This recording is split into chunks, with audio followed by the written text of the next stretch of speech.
Hey everyone. So a lot of us have been hearing a lot about refinancing, and I wanted to go ahead and dive a little bit deeper into that. So, uh, in my perspective, and everybody has their own philosophy on this, but let's say you had purchased a home, let's say in 2008 or 2010, and the interest rate was like 12%, 11%.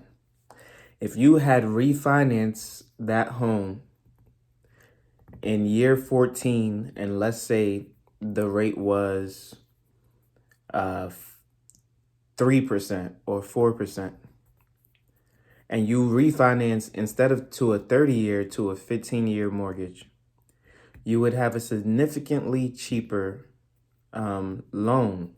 And that is because although you paid 14 years off, you just refinanced to a 15-year, which actually took a year off your mortgage.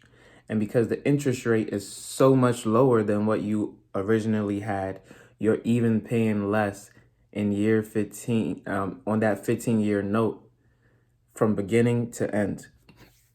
And you're paying far less interest.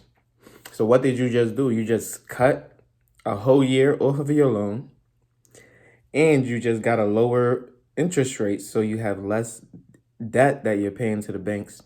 On top of that, you can continue to pay the same monthly payment and pay off the home that much quicker, probably in twice the amount of time.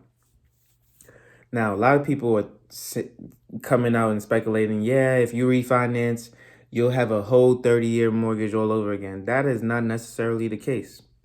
Let's say you take out a loan today at 7%, and it is 2023. In 7 years, you decide to refinance, and the rate is 4.5%.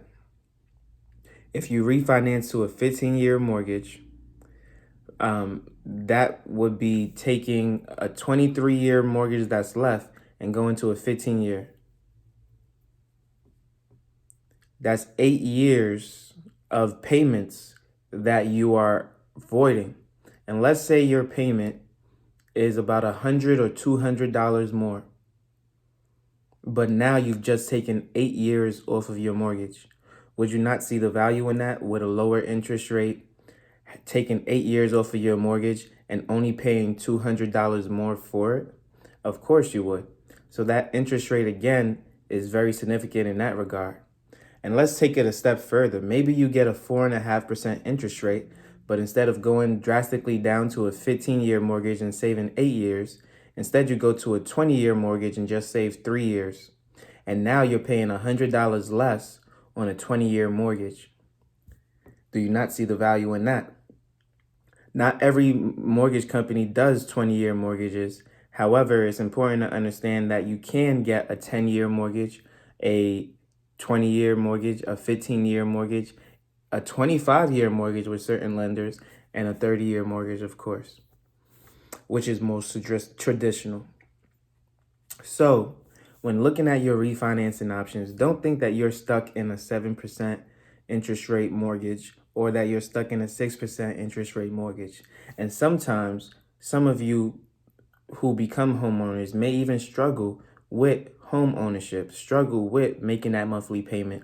But as long as you're able to grind it out and tough it out, eventually there will be opportunities for you to be successful in saving money, cutting costs, as long as you have the knowledge and information that you need. A lot of my knowledge and information when it comes to mortgages comes from the fact that I was a mortgage lender. So I was refinancing homes. That was actually my job, to refinance homes. So anybody who had a 5%, 6%, 7%, even a 2% interest rate was coming to me, maybe trying to cash out money so that they can go on vacation, cash out money to rehab their home, fix it, and maybe sell it, cash out money to buy investment properties. Whatever it was, a lot of these refinances were for cash out purposes, and a lot of it was out of necessity. They needed the equity out of their homes in order to either stay in their homes, pay off other debt, or consolidate debt. A lot of it might be student loan debt and other forms of debt that they simply didn't want to be paying higher interest rates on. And so consolidating a lot of these debts allowed them a little bit of freedom, a little bit of wiggle room. At the end of the day, that might be the best situation for some, and it may not be for others. If you have a 20% interest rate on your credit cards, it might be best to consolidate it in a mortgage. However, the problem with that is that if you already had those tendencies in which you were spending too much money on your credit cards, you may just fall into the same cycle and continue to do the same things and form the same bad habits. Now you have a big loan in your mortgage and you've reintroduced credit card debt into your life. That can be very disastrous to someone who is bad with money and bad financially. But if you're watching this channel is because you don't want to have those tendencies, you want to be different from everybody else, and you're looking to change those things. So if you're looking at refinancing, you're looking at it for your benefit and not to get rid of bad debt, but to lower your payments and get out of debt. That should be the main goal all the time, not a strategy so that you can take on more debt later and buy the next shiny object. In fact, if you are refinancing because of credit card debt, the first thing you should do is cut up those credit cards because you should no longer be allowed to use them, right? I'm somebody who loves credit cards and I will never abuse them because I will never use money that I don't have. That is just a philosophy that I've always lived by. And a lot of people simply just cannot manage to do that. So if you're refinancing for those reasons, make sure you stop watching this channel because I'm not here for that.